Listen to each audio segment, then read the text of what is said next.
మీ business ఏదైనా మీ ఊర్లో promotion చేయాలంటే అది సుమన్ టీవీతోనే సాధ్యం. ఇప్పుడే సంప్రదించండి.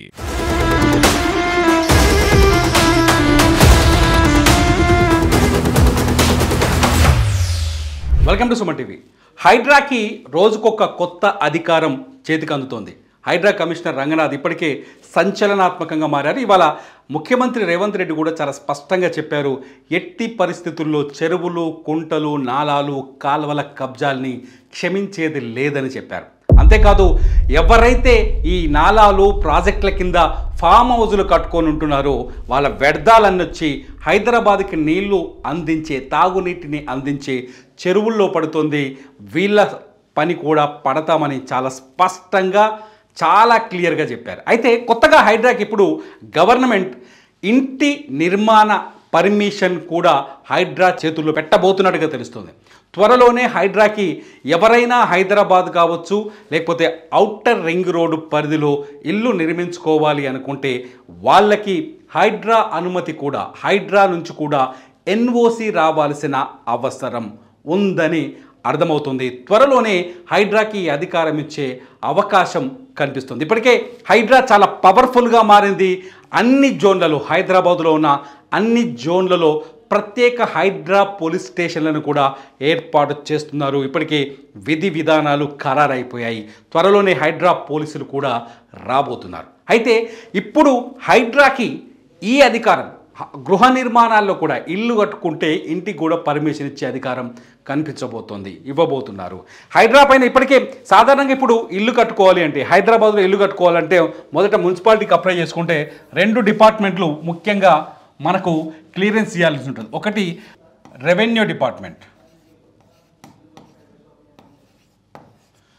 రెవెన్యూ డిపార్ట్మెంట్ మనం ఇంటి నిర్మాణం కోసం అప్లై చేసుకున్నప్పుడు ఆ భూమి ఎక్కడుంది, సాధారణంగా ఎఫ్టీఎల్ లేకపోతే బఫర్ జోన్ లేకపోతే చెరువుల్లో, అన్యాక్రాంతమైన భూముల్లో, ప్రభుత్వ భూముల్లో ఇళ్ల నిర్మాణం జరిగితే దానికి ఎవరైనా ఆ ఏరియాలో లేఅవుట్లు వేసి ప్లాట్లు అమ్ముకుంటే అక్కడ ఇల్లు కట్టుకునే వాళ్ళు ఎవరైనా మున్సిపాలిటీకో లేకపోతే గ్రామ పంచాయతీకో లేకపోతే అప్లై చేసుకుంటే రెవెన్యూ డిపార్ట్మెంట్ వాళ్ళు దాన్ని పరిశీలిస్తారు. ఎఫ్టీఎల్లో ఉందనుకోండి పర్మిషన్ ఇయ్యరు, బఫర్ జోన్లో ఉందనుకోండి పర్మిషన్ ఇవ్వరు. కానీ మన దగ్గర ఏం జరిగింది, ఎఫ్టీఎల్లో ఉన్న పర్మిషన్ ఇచ్చారు, బఫర్ జోన్లో ఉన్న పర్మిషన్ ఇచ్చారు, ఆఖరికి చెరువుల సికం భూముల్లో కూడా పర్మిషన్లు ఇచ్చారు. సో ఇక నుంచి ఇందులో ఈ బాధ్యతలను చూడాల్సింది రెవెన్యూ. కానీ ఈ రెవెన్యూ అధికారులంతా ఆల్మోస్ట్ ఆల్ చెప్పాల్సిన పని లేదు. ఇప్పుడు అవినీతి అధికారులని అర్థమవుతుంది, కనిపిస్తోంది.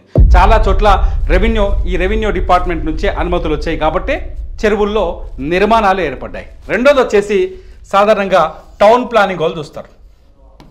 రెండో పర్మిషన్ వీళ్ళిద్దరు ఇవ్వాల్సిందే, ఎన్ఓసీలు.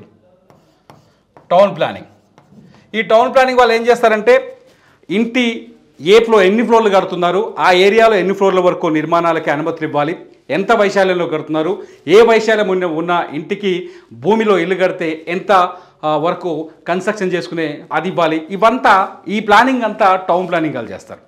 భూమి లీగలా ఇల్లీగలా అనేది రెవెన్యూ వాళ్ళు చేస్తే అక్కడ కట్టే నిర్మాణం ఎలా నిర్మించబోతున్నారు, దానికి ఎంతవరకు అనుమతులు అనేది టౌన్ ప్లానింగ్ వాళ్ళు చూస్తారు. ఇప్పుడు కొత్తగా ఇందులో మూడో పార్టీగా హైడ్రా యాడ్ అవ్వబోతోంది. హైడ్రా ఎందుకు యాడ్ అవుతుందంటే హైదరాబాదులో అనేక నిర్మాణాలు ఇప్పుడు హైడ్రా కూల్చివేస్తూ వచ్చింది. చాలా చోట్ల బాధితులు ఎవరంటే పేదవాళ్ళు, బీద బిక్కి జనాలు.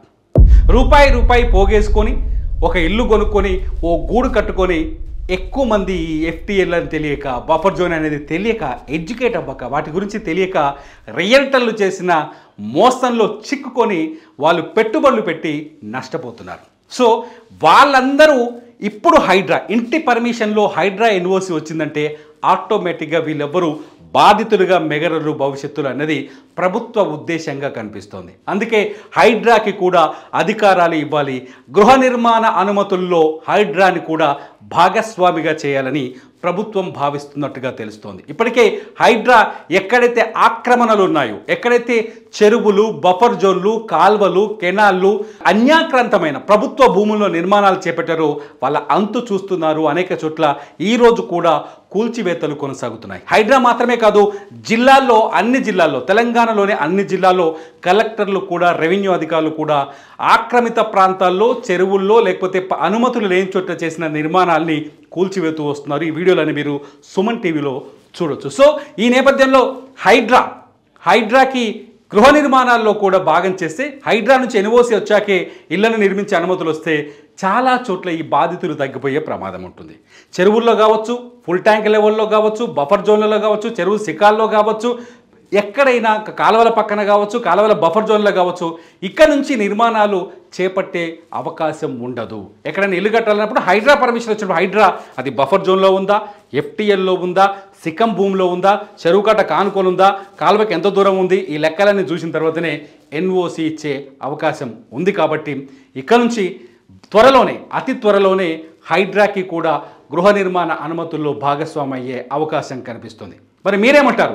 హైడ్రాని హౌస్ పర్మిషన్ ఎన్ఓసి హైడ్రా నుంచి కూడా అవసరమా లేదా? కామెంట్ చేయండి.